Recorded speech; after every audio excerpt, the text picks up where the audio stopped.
Bai Guanxing melihat sekeliling. Jinmu Silang masih ragu-ragu. Murid Jiuyu dan Yue Gaoge tidak mengharapkannya sama sekali. Dan Dalang sangat ingin membunuh mereka. Xiao Jiu. Aku tidak tahan lagi. Tolong, rajamu. Bai Guanxing berteriak dengan marah. Kaisar boneka yang memiliki kontrak dengan surga dan sumber alam semesta. Kekuatannya sangat menakutkan. Meskipun Bai Guanxing mengharapkannya, dia tidak bisa banyak berubah. Jika bukan karena spekulasinya, mereka masih akan dikepung oleh gagak emas silang. Ini baik. Xiao Jiu dengan cepat menjawab, tetapi dia baru saja mengeluarkan rambut monyet emas di telinganya. Tetapi melihat cakar harimau mengamuk, dan dia mematahkan perutnya hanya dengan satu pukulan, dan organ dalamnya hampir terkoyak. Saya melihat bahwa kaisar boneka tidak tahu kapan, lengan yang lain berubah menjadi cakar harimau putih, dan garis-garis harimau hitam dan putih melonjak dengan haus darah Raja Binatang Buas. Sepertinya ada lubang di hatinya. Itu jenderalnya Batu Wuxin meleleh ke dalam hatiku. Memanggil orang. Putra Baize, kenapa kamu ingin begitu pintar? Wajah kaisar boneka biadab, dan Qin Yichen, yang dihancurkan oleh kekuatannya sendiri, mundur dengan mantap. Yang membuat yang terakhir panik dan bahkan marah adalah bahwa cakar harimau yang ditampilkan oleh orang ini bahkan dapat meledakkan serangan dan metode pembunuhan klan harimau putih. Tanda seru. Seolah-olah kaisar boneka merebutnya, bukan hanya kontrak surgawi yang ditinggalkan oleh naga sejati untuk melindungi keturunan mereka. Banyak pembangkit tenaga listrik percaya bahwa orang ini berkolusi dengan leluhur hitam. Sudahlah pintar. Kamu tidak bisa mengendalikan mulutmu sendiri. Jika kamu tidak menembus semua ini, kamu memanggil Seven AP, mungkin kaisar bisa memberimu kesempatan. Tapi kamu sangat pintar. Buat kaisar benar-benar ingin meletakkan kepalamu di kepalanya. Dan biarkan kaisar juga merasakan kebijaksanaan langit. Boneka itu tertawa terbahak-bahak, dan dengan kekuatannya sendiri, dia bisa menekan Xiao Jiu dan Xiao 11. Belum lagi mereka mengorbankan rambut monyet kera 7, dan jika mereka tidak dipukuli, mereka akan berjuang untuk hidup mereka. Dia memuntahkan darah, dan kalah telak. Penyihir leluhur, mengapa kamu tidak membantu? Jinmu Silang tercengang pada saat ini, dia bahkan lebih bingung apa yang harus dilakukan. Tetapi mengapa boneka itu bisa mengalahkan Qin Yichen di tengah orang banyak bahkan tanpa mengorbankan kekuatan 7 monyet?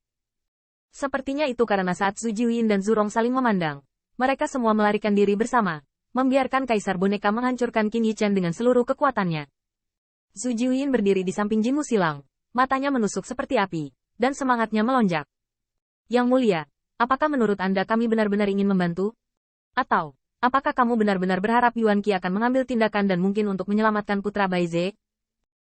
Bukankah kita berharap Putra Baize akan mati sekarang? Gagak emas mengambil murid iblis, dan kebenaran tampaknya benar.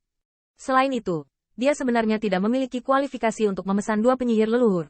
2 penyihir leluhur menemaninya, seperti restu dari 2 tetua. Putra Baize meninggal di sini. Dia seharusnya sangat bahagia. Tapi selalu ada sesuatu yang aneh di hati Jinmu Silang yang tidak bisa dikatakan. Mungkin dia terlalu muda dan sembrono. Dia sendiri merasa tidak perlu membunuh Bai Guanxing dengan tangannya sendiri. Tapi ada apa? Bai Guanxing mengungkap rahasia untuk kita sebelum dia meninggal? Apakah dia juga menarik leluhur hitam ke dalam air? Gagak emas silang terdiam beberapa saat. Dan pada saat ini, banyak pria kuat telah berada dalam kekacauan. Dan tentu saja mereka tidak akan melepaskan kesempatan untuk melarikan diri. Lari. Tuan Bai, perjalanan Anda menyenangkan. Kami akan mengingat pencapaian Anda. Kaisar di kuil Wuxin kejam, dan 9 boneka kekaisaran dapat mengatakan bahwa ketika mereka melawan Qin Yichen, mereka dapat mundur dan menginjak yang kuat, mengubahnya menjadi darah berdaging. Banyak ahli di Wuxin Hall melarikan diri ke gerbang tertutup Wuxin Hall. Mereka tiba-tiba mengetuk pintu, dan bahkan mengorbankan tentara Tao untuk menghancurkan mereka tanpa pandang bulu, hanya untuk menemukan bahwa itu tidak berhasil, dan pintu tidak bergerak sama sekali. Tanda seru. Banyak pembangkit tenaga listrik memiliki wajah pucat, dan ada aturan tidak tertulis di alam semesta. Tutup pintunya, dan itu adalah bunuh mereka semua. Buka pintunya. Buka pintunya. Leluhur berdarah juga bergabung dengan tim yang menyerbu gerbang istana. Pisau dagingnya berdarah dan ganas. Di bawah tebasan, kaisar sangat luas, tetapi dia tidak bisa tidak melihat ke belakang dan menyaksikan Qin Yichen yang dikalahkan dan muntah darah. Tidak tahan. Penyihir leluhur, buka pintunya dulu. Jinmu Silang menggertakkan giginya, dan ini tidak sulit bagi 2 penyihir leluhur. Saya melihat naga api terbang secara horizontal melayang di telapak tangan Zurong. Memukul dengan satu telapak tangan, naga api bergegas, dan langsung saya melihat kuil Aula Wuxin pintu mulai terbakar. Berubah menjadi emas panas dan cairan giok mengalir ke bawah. Usiro emas. Kaisar boneka secara alami merasakan panas terik yang menghancurkan dunia. Saat membunuh Qin Yichen dan yang lainnya, dia melihat ke belakang dan meraung, kamu bisa pergi. Tapi mereka tidak bisa. Ada begitu banyak pria, meskipun banyak dari mereka yang sia-sia. Tetapi di tangan Kaisar, sampah juga dapat memberikan nilai terbesar. Jin Wuxilang, tahu sesuatu. Kaisar ini ingin memberikan wajah kepada ayahmu. Tetapi dia hanya perlu memberikan 3 poin wajah. Wajah Jin Wuxilang pucat, dan api mengepul di mata iblis. Tetapi setelah boneka itu menunjukkan kartu trufnya, dia tidak lagi terbiasa dengannya. Bagaimanapun, boneka itu sekarang berani melawan bahkan nenek moyang penyihir. Ketika banyak orang kuat mendengar ini, mereka langsung menangis dan bahkan berlari ke kaki Jin Wuxilang, menyeka air matanya sambil menarik-narik celananya. Yang mulia, bawa kami pergi. Tindakan boneka dengan cara ini jelas merupakan musuh dunia. Yang mulia, saya tidak ingin mati di sini. Saya ingin mengikuti Anda dan membawa saya pergi. Pemetik Golden Crow mengertakkan gigi.